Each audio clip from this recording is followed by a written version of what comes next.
Bonjour à tous et à tous. Aujourd'hui, je vais vous parler un nouveau sujet, une église synodale.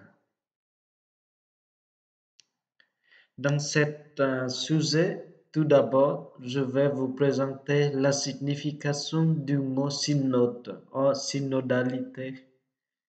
Ensuite, quelle est l'origine des synodes et que se passe-t-il depuis Vatican II? Et puis, je vais dire quelques mots sur quels sont les enjeux de la synodalité pour l'Église aujourd'hui. Et est-ce que le synode est une forme de démocratie? Ensuite, je vais dire quelques mots. C'est quoi marcher ensemble? Et à la fin, on va découvrir un peu que décide le synode et l'appel à marcher ensemble.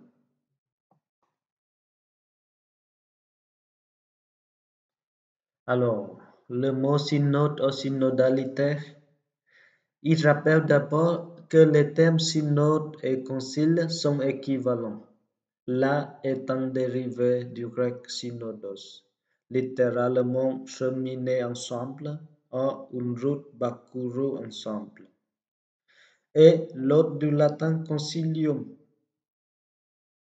Les deux mots sont pas tout à fait synonymes dans leur langue d'origine, mais dans l'histoire de l'Église, ils ont souvent été employés différemment.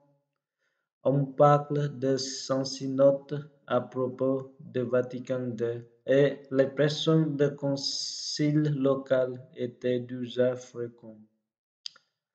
À travers cette notion de démarche commune, la synodalité se présente donc comme un processus durant lequel il s'agit d'écouter et discerner la volonté de Dieu pour l'Église de ce temps, en appliquant la totalité des baptisés. La synodalité est comme un mode de gouvernance de l'Église qui fait entrer dans une dynamique. Pour cela, il faut d'abord pouvoir écouter les personnes et l'Esprit Saint à travers elles. L'ensemble du processus synodal a plus de poids quand il commence par écouter la voix des baptisés. Pour respecter un processus de mutualisation, il est nécessaire de laisser du temps, des moments de silence. Le rassemblement doit avoir lieu au nom de Jésus-Christ, avec une variété des états de vie et des situations des personnes. Alors, quelle est l'origine des synodes? Dès les premiers instants de l'Église, on se rassemble pour discerner face à une crise ou à un tournant. Les actes des apôtres racontent comment les communautés chrétiennes doivent résoudre certains problèmes pratiques ou questions pastorales à travers l'assemblée des croisants, l'appel à l'Esprit Saint et une discussion avec ceux qui ont autorité. La convocation d'assemblée est une pratique très ancienne et traditionnelle dans l'Église, qui s'est concrétisée avec plus ou moins d'intensité selon les périodes de l'histoire. Qu'il soit diocésaine, local ou écuménique, on trouve la trace de synode ou de la concile interruption depuis l'Église primitive jusqu'au Concile Vatican II, qui marque un véritable renouveau de cette pratique. Dans un contexte de crise, de contestation dans une période où l'Église a besoin de se réformer. On a recours au synode pour que l'on puisse en venir à une décision élaborée en commun à la suite d'un processus de discernement. Au IIIe siècle, saint Cyprien, évêque de Carthage et père de l'Église, affirmait ainsi cette fait la règle. Dès le début de son épiscopat, de ne rien décider sans votre conseil et sans le soutien du peuple, d'après mon opinion personnelle. Ensuite, que s'est-il passé depuis Vatican II sur le synode? Le dernier concile est un moment de découverte de la synodalité vécue au niveau international. Refusant de ratifier des documents déjà préparés par la curie romane. Les pères conciliaires cardinal Archie de Liénard, évêque de Lille, collaborent avec des experts et s'impliquent dans la rédaction de ces textes d'une façon nouvelle. Après avoir expérimenté pendant 4 ans la richesse de ce mode de gouvernement de l'Église, Paul VI créé en 1965 le synode des évêques. La liste des synodes convoqués depuis montre l'importance de cette institution. Synode sur la parole de Dieu 2008, sur la famille 2014-2015, sur l'Amazonie 2019.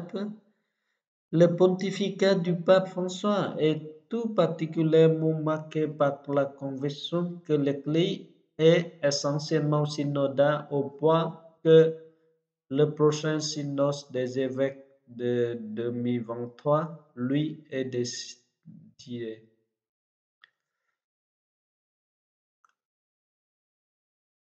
Ensuite, quels sont les enjeux de la synodalité pour l'Église aujourd'hui? À mon avis, la synodalité déploie l'ecclésiologie développée par Vatican II, que tous les baptisés participent à la vie de l'Église comme membres du peuple de Dieu.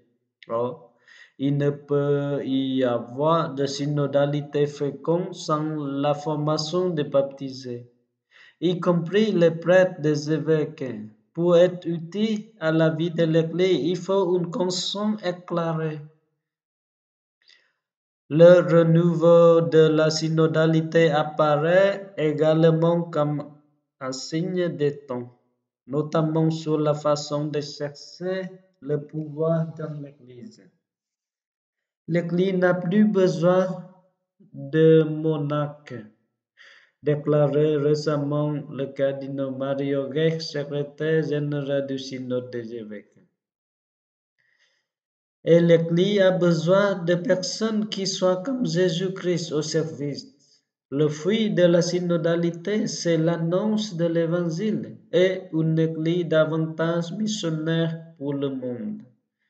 Le pape François l'affirmait, le chemin de synodalité est le chemin que Dieu attend de l'Église du troisième millénaire. Il vit à mettre en œuvre la nécessaire écoute du peuple de Dieu, demandée par le pape pour respirer la volonté à laquelle Dieu nous appelle. Ainsi, est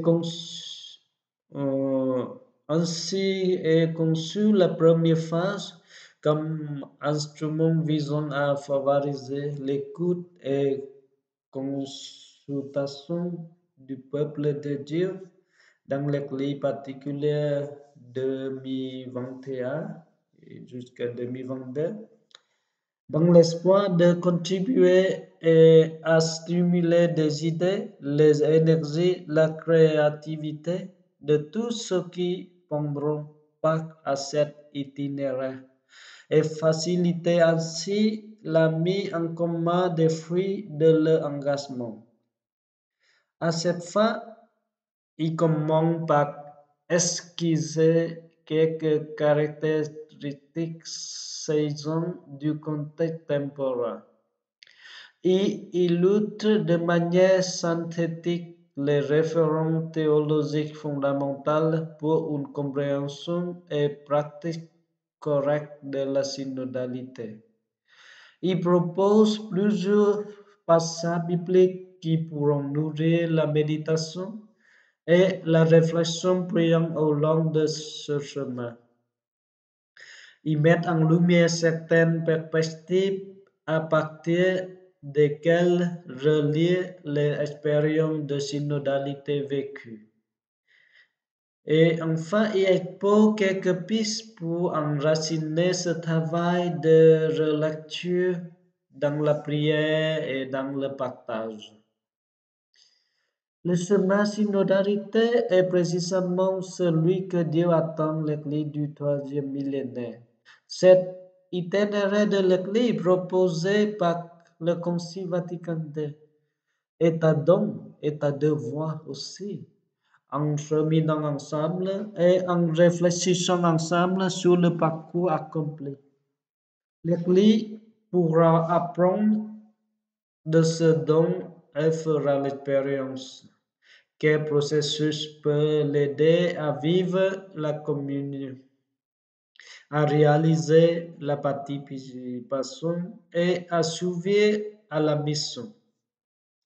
Notre marque ensemble est de faire ce qui réalise et manifeste le plus la nature de l'Église comme peuple de Dieu pèlerin et missionnaire. Alors, quelqu'un peut dire, si on fait comme ça, est-ce que la synodalité est une forme de démocratie? La réponse, c'est non. Le synode n'est pas un parlement. La synodalité ne peut être confondue avec un jeu de parti où le camp majoritaire soumettrait l'autre à sa position. Le risque serait d'arriver spontanément ensemble en voyant déjà une certitude quant à ce que l'Église doit faire. Au synode sur l'Amazonie, on a vu que chacun se présentait avec ses solutions ou son avis sur l'ordination des hommes âgés mûrs et éventuellement mariés. Mais la question laquelle les participants devaient répondre était plutôt l'Église d'Amazonie, à quoi es-tu appelé par Dieu pour annoncer l'Évangile? C'est pas une question du monde des prêtres. Si le fruit du processus synodal doit être le résultat de la communion du peuple de Dieu, il ne s'agit pourtant ni d'un compromis, ni d'une synthèse, ni d'un consensus. Il faut reconnaître que l'autorité ecclésiale assume un service nécessaire de communion et de prise de décision. La qualité d'écoute est un des critères fondamentaux. L'autorité est garante de l'unité en fidélité à Jésus-Christ. Si le résultat final est différent de l'intuition initiale, c'est plutôt bon signe. Maintenant, on va passer dans le parti que on disait toujours dans cette période de la synodalité, marcher ensemble. C'est quoi marcher ensemble? Comme se réalise aujourd'hui à différents niveaux, du niveau local et niveau universel, se marcher ensemble qui permettent à l'Église d'annoncer l'Évangile conformément à la mission qui lui a été confiée. Et quel bat de plus l'Esprit nous investit à propos pour grandir comme l'Église synodale. Affronter ensemble cette question exige de se mettre à l'écoute de l'Esprit Saint, qui, comme le vent, souffle où le vent veut et tu entends sa voix. Mais tu ne sais pas d'où le vent vient ni où il va.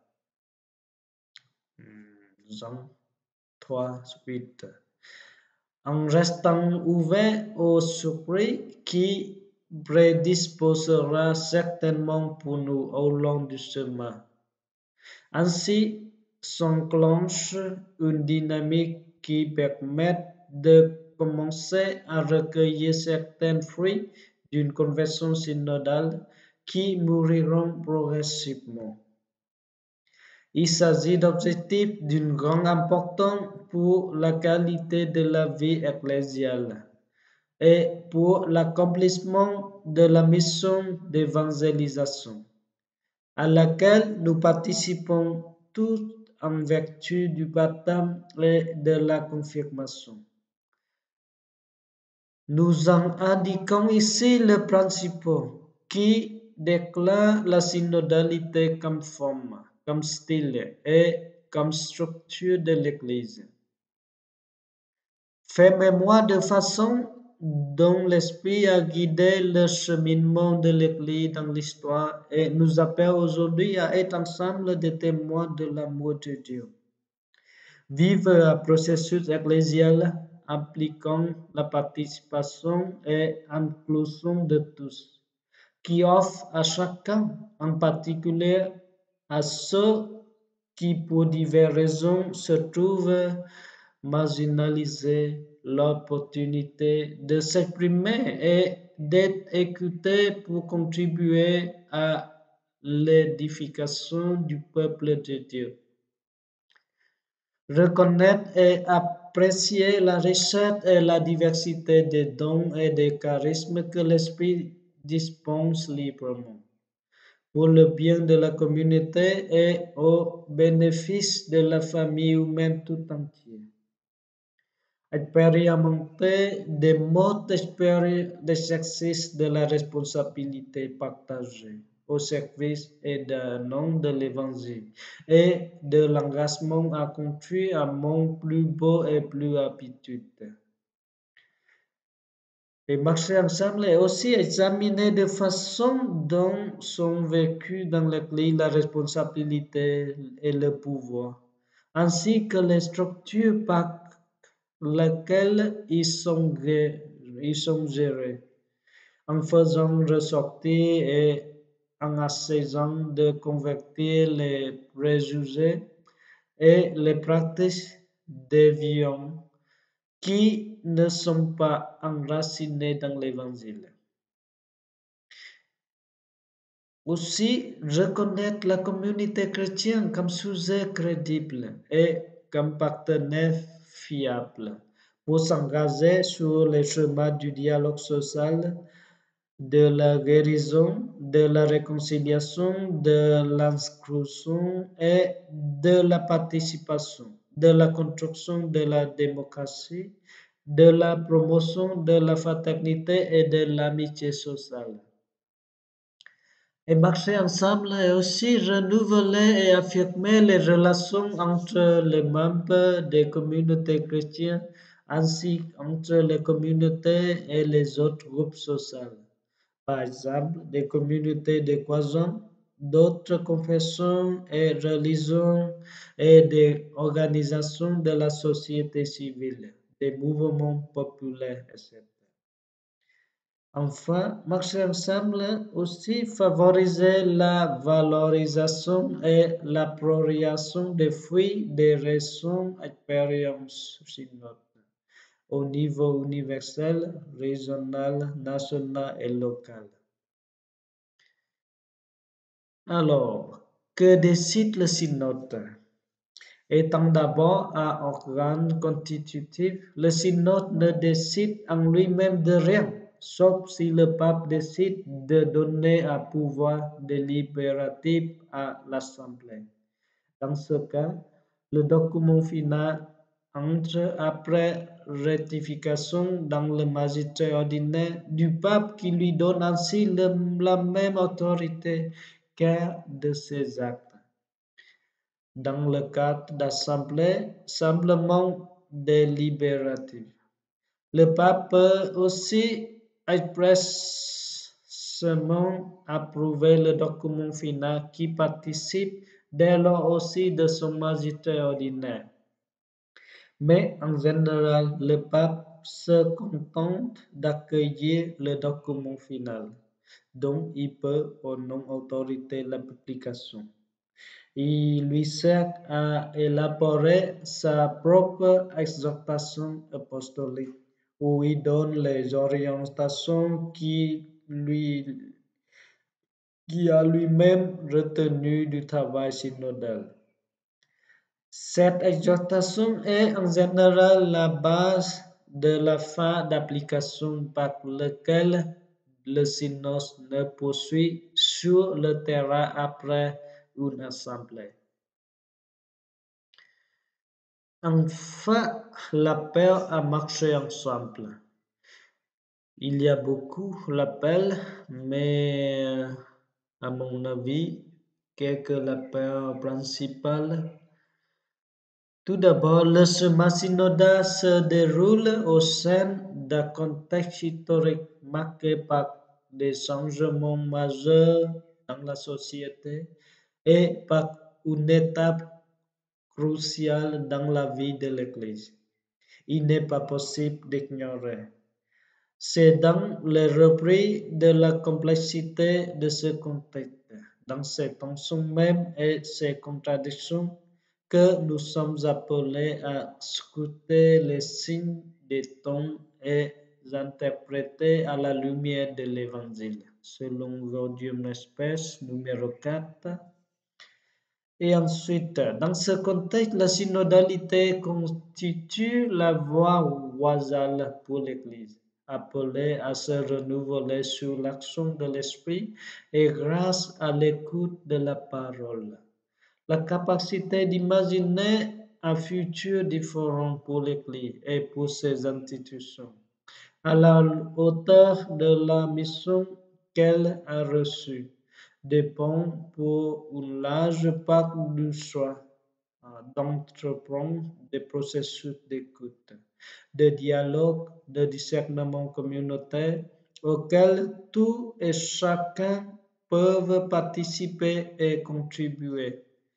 En même temps, le choix de marcher ensemble est un signe prophétique pour une famille humaine qui a besoin d'un projet commun en mesure de rechercher le bien de tous.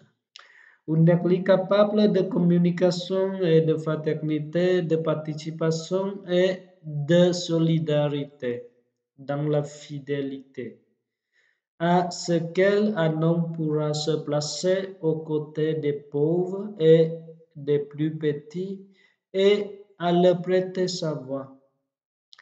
Pour marcher ensemble, il est nécessaire que nous laissions l'esprit forger en nous une mentalité vraiment synodale, en entrant avec courage et avec une liberté de cœur dans un processus de conversion sur lequel cette réforme continue dont l'Église a toujours besoin en tant qu'institution humaine et terrestre ne sera pas possible.